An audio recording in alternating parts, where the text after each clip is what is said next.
So friends, हम लोगों ने डिमांड एनालिसिस करना स्टार्ट किया और डिमांड एनालिसिस में हम लोग क्या करने वाले हैं, हम लोग इफेक्ट पढ़ने वाले हैं कि अगर कोई प्रोडक्ट का प्राइस चेंज होता है तो उसके डिमांड में क्या इफेक्ट आता है।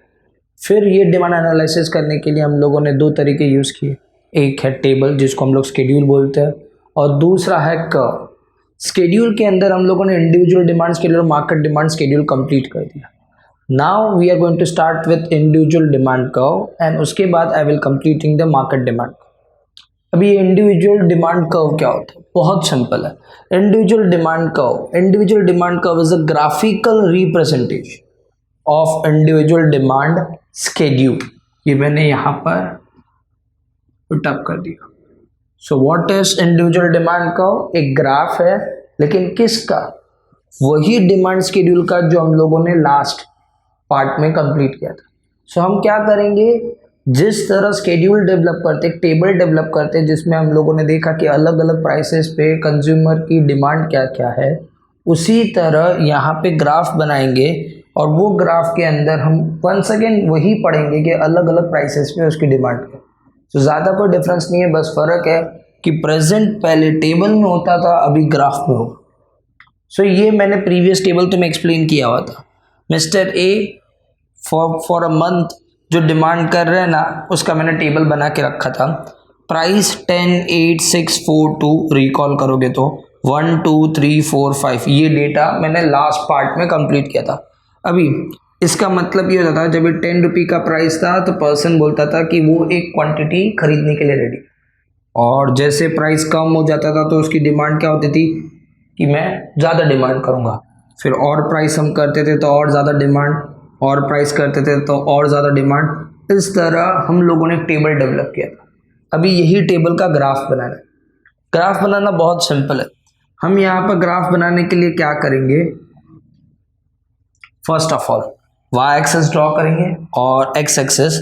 वाई एक्सेस में प्राइस ऑफ कमोडिटी, वापस बता रहा हूँ, प्राइस ऑफ कमोडिटी आएगा ये वाला कॉलम, और तुम देख रहे हो प्राइस 2, 4, 6, 8, 10, मैक्सिमम 10 है, इसलिए मैंने स्टार्ट भी देखो 2, 4, 6, 8, 10।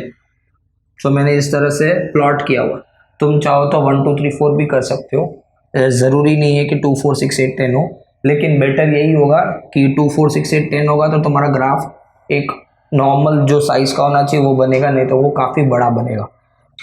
और क्वांटिटी तुम देख रहे हो 1, 2, 3, 4, 5, तो मैंने यहाँ पे प्लॉट कर दिया 1, 2, 3, 4, 5 बराबर। ये यूनिट्स ऑफ कमोडिटी है जिसकी डिमांड हो रही है, ये उसका प्राइस है।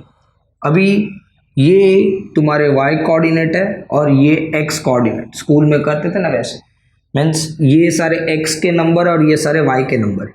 अभी तुम देखो 10,1 मतलब 1 और 10, तो मेरा फर्स्ट पॉइंट जो आएगा ये ग्राफिकल प्रेजेंटेशन में, उसको मैं नाम दे देता हूँ पॉइंट ए। ये तुम ध्यान से देखो तो ये 10 and this is 1। Wait a second, 1। फिर 2,8, 2 पे कितना है 8 है, तो ये 2 and this will be 8 and this is your point B जो तुमने डिसीजंस देखा मिस्टर ए ने लिया। फिर 3,6, 3,6, so this is your third part। 4,4, so मैं यहाँ पे 4,4 कर देता हूँ, और 5,2, 5,2।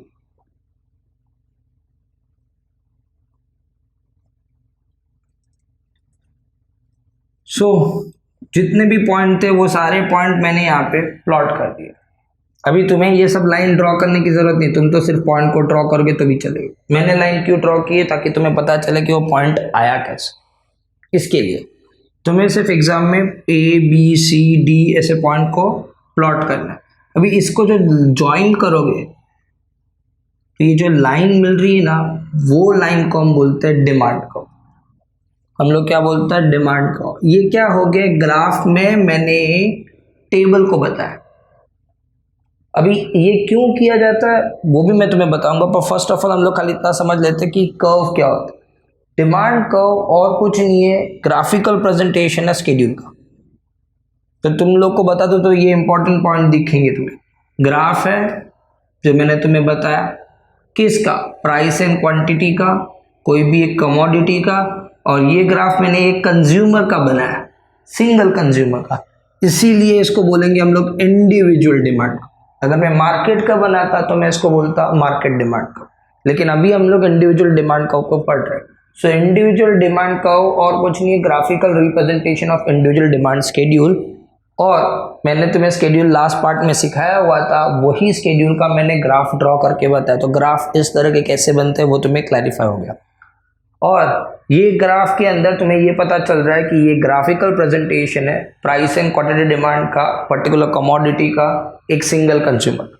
अभी ये हम लोग क्यों ड्रॉ करते हैं वो समझते हैं। ये डायग्राम को ड्रॉ करने से सबसे पहली बात हमें जो समझ में आती है वो ये आती है कि जब भी कोई प्रोडक्ट का प्राइस कम हो रहा है तो लोग उसकी डिमांड ज़्यादा कर रहे हैं। मतलब 10 से 8 हुआ तो डिमांड 1 से 2 हुआ। ये चीज़ ग्राफ में तुम्हें दिखाई दे रही है, जो चीज़ पहले टेबल में दिखाई देती थी। उसी तरह तुम और प्राइस को कम करो तो तुम्हें क्या दिखाई देगा कि और डिमांड बढ़ रहा है। जैसे जैसे तुम प्राइस कम करते जाओगे डिमांड बढ़ते ही जाएगा।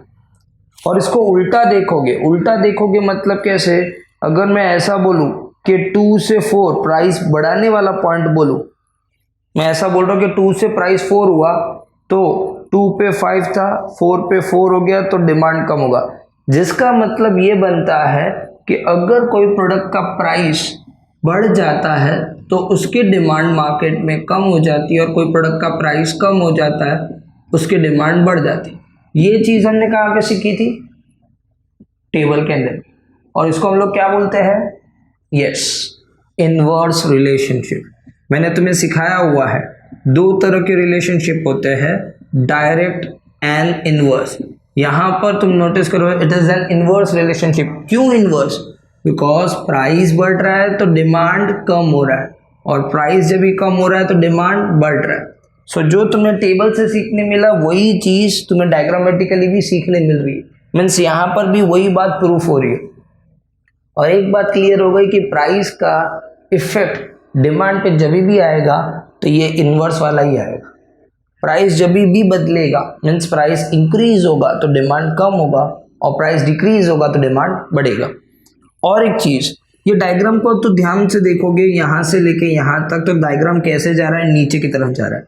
तो एक तो ये बात पता चली, और एक बात पता चलती है कि जो चीज़ का रिलेशन इनवर्स होता है उसका डायग्राम डाउनवर्ड स्लोपिंग होता है। इसको हम डाउनवर्ड स्लोपिंग बोलते हैं, लेकिन downward sloping from left to right. So downward sloping from left to right, left से राइट, ये लिखना मत भूलना। तो पहली बात हमें पता चली कि इनवर्स रिलेशनशिप है, दूसरी बात पता चली ये डाउनवर्ड स्लोपिंग है लेफ्ट टू राइट, और डिमांड को मैंने तुम्हें एक्सप्लेन कर दिया। सो यहाँ पर इंडिविजुअल डिमांड को की जो इंपॉर्टेंट इन्फॉर्मेशन थी वो दोनों मिल गई हमको डायग्रामेटिक। सो कैसे याद करेंगे, इंडिविजुअल डिमांड का ग्राफ है, किसका, इंडिविजुअल डिमांड शेड्यूल का।